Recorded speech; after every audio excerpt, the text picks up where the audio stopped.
Mutual fund में पैसा invest क्यों करें?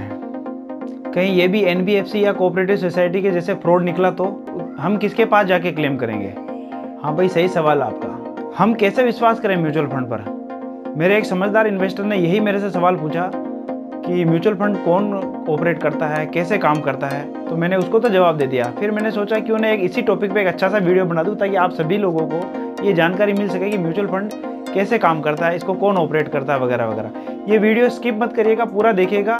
ये देखने के बाद आपको अच्छे से समझ में आ जाएगा कि म्यूचुअल फंड को ऑपरेट कौन करता है और ये कितना सेफ है कितना नहीं। चलिए शुरू करते हैं। मैं हूं हिम्मत Singh Meena, CEO and founder of Rekha investment services Udaipur, आपका दोस्त, आपका म्यूचुअल फंड डिस्ट्रीब्यूटर। आज के समय में म्यूचुअल फंड बहुत ही पॉपुलर हो गया है। टीवी में, अखबार में, न्यूज चैनल में, जहां देखें आपको म्यूचुअल फंड के ऐड देखने को मिलते हैं। लेकिन सबसे इंपॉर्टेंट है कि म्यूचुअल फंड काम कैसे करता है।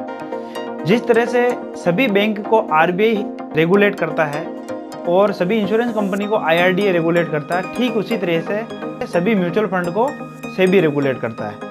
सेबी, आरबीआई और आईआरडीए तीनों गवर्नमेंट डिपार्टमेंट है जो इन तीनों अलग अलग सेक्शन को रेगुलेट करते हैं। सेबी को पावर है हर नागरिक के आर्थिक हितों की रक्षा करना। अब बात आती है म्यूचुअल फंड सेबी के अंडर कैसे काम करते हैं। जिस तरह से आरबीआई के अंडर सारे बैंक डेली रिपोर्ट करते हैं, आईआरडीए के अंडर में सारी इंश्योरेंस कंपनी डेली बेसिस पे आईआरडीए को रिपोर्ट करती, ठीक उसी तरह से म्यूचुअल फंड डेली बेसिस पे सेबी को रिपोर्ट करते हैं। म्यूचुअल फंड के अलग अलग सेक्शन हैं, अलग अलग सेक्शन का अलग अलग काम होता है। जिस हिसाब से अलग अलग सेक्शन होते हैं, सबके अलग अलग काम और अलग अलग जिम्मेदारियां बटी हुई होती है। म्यूचुअल फंड कंपनी में सबसे पहले एक स्पॉन्सर्ड होता है, स्पॉन्सर के बाद में ट्रस्टी कंपनी होती है, ट्रस्टी कंपनी फिर आगे एएमसी को हायर करती है। एएमसी होती है एसेट मैनेजमेंट कंपनी, जो एसेट मैनेज करती है। एसेट मैनेजमेंट कंपनी के अंदर फिर फंड मैनेजर और एनालिस्ट, ये दो अलग अलग सेक्शन होते हैं। फंड मैनेजर का काम होता है अलग अलग फंड को मैनेज करना, इस फंड का पोर्टफोलियो कैसे डिजाइन करना है, पैसा कहाँ कहाँ इन्वेस्टमेंट करना है, कौन सी कंपनियां नई फंड में लेनी है, कौन सी कंपनियों को निकालना है, किसका एक्सपोजर बढ़ाना घटाना वगैरह वगैरह। दूसरा सेक्शन होता है एनालिस्ट। एनालिस्ट अलग अलग सेक्टर के एक्सपर्ट होते हैं जो अपने अपने सेक्टर में काम करने वाली कंपनियों की बैलेंस शीट वगैरह या उनके बारे में सभी तरह की जानकारी जुटाते रहते हैं। उन कंपनियों में फिजिकल विजिट भी करते हैं, कंपनी की फ्यूचर में क्या परफॉर्मेंस है, कैसा क्या रहेगा, ये सब चीज़ें देखकर हर एनालिस्ट अपने अपने सेक्टर में काम करने वाली कंपनियों की एक रिकमेंड लिस्ट बनाता है कि मेरे सेक्टर में ये 50 कंपनियां जो अच्छा काम कर रही है, नियर फ्यूचर में भी अच्छा काम करेगी, और वो लिस्ट बना के अपने फंड मैनेजर को देते हैं। फंड मैनेजर उसकी कमेटी के साथ में बैठकर फिर उसमें डिसीजन लेता है कि इनमें किन किन कंपनियों में अपना पैसा लगाना चाहिए, किन किन में नहीं लगाना चाहिए, और फिर अपना एक पोर्टफोलियो डिजाइन कर। अलग अलग सेक्टर के अलग अलग एनालिस्ट होते हैं। कोई जैसे इंफ्रास्ट्रक्चर सेक्टर का हो गया तो इंफ्रास्ट्रक्चर में काम करने वाली कंपनियों की जानकारी रखता है, कोई फार्मा हेल्थ केयर सेक्टर का हो गया, कोई बैंकिंग एंड फाइनेंशियल सर्विसेज का हो गया, कोई ऑटो सेक्टर का हो गया। इस तरह से अलग अलग सेक्टर के अलग अलग एनालिस्ट होते हैं जो अपने सेक्टर में काम करने वाली कंपनियों की हर तरह से पूरी जानकारी रख के अपने फंड मैनेजर को रिपोर्ट करते हैं। एसेट मैनेजमेंट कंपनी के अंडर में दो और सेक्शन आते हैं, एक होता है रजिस्ट्रार और दूसरा होता है कस्टोडियन। कस्टोडियन एक तरह से यूं कह सकते हैं आपकी एएमसी की तिजोरी है। वो वहाँ पर अपने जितना भी पब्लिक का फंड होता है कस्टोडियन के पास होता है। वहाँ डेली बेसिस पे ट्रांजैक्शन में कितना पैसा पब्लिक को पेमेंट करना है, कितना पैसा निकला है, कितना पैसा नया आया है वगैरह वगैरह। दूसरा होता है रजिस्ट्रार। रजिस्ट्रार डेली बेसिस पे ट्रांजैक्शन करने का काम करता है। अगर नया पैसा आता है तो रजिस्ट्रार के थ्रू ही म्यूचुअल फंड कंपनी में इन्वेस्ट होता है, अगर निकला है तो उसको वापस रीपेमेंट करने का काम भी रजिस्ट्रार करता है। एसेट मैनेजमेंट कंपनी को डेली बेसिस पर सेबी को रिपोर्ट करना होता है कि उसके पास कितना फंड है, कितना फंड निकला है, कितना फंड नया आया है, और कौन कौन से फंड में कहाँ कहाँ पैसा इन्वेस्टमेंट कर रखा है।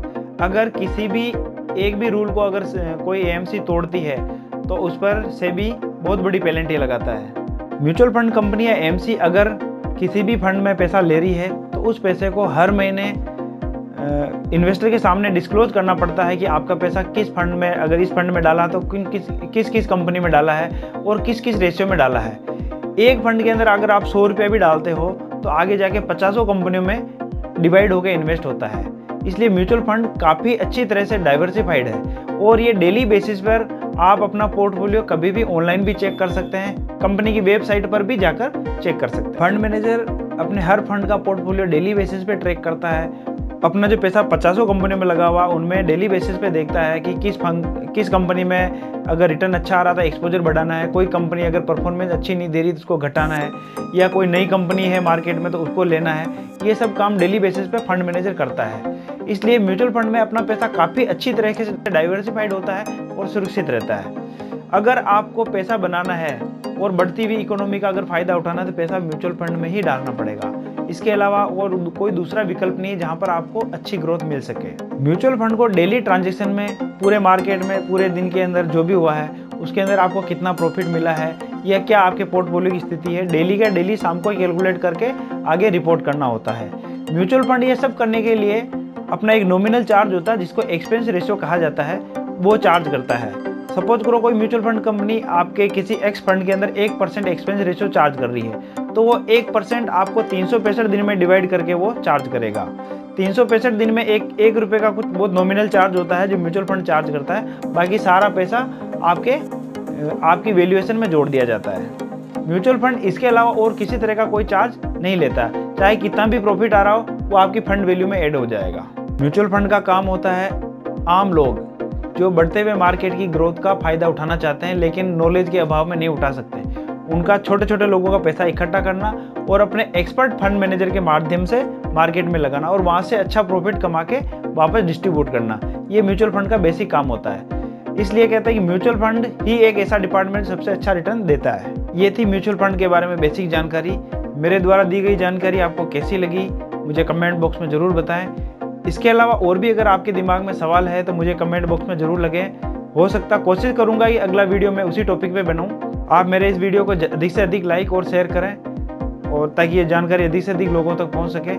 मिलते हैं किसी नेक्स्ट वीडियो के साथ, तब तक के लिए जय हिंद जय भारत।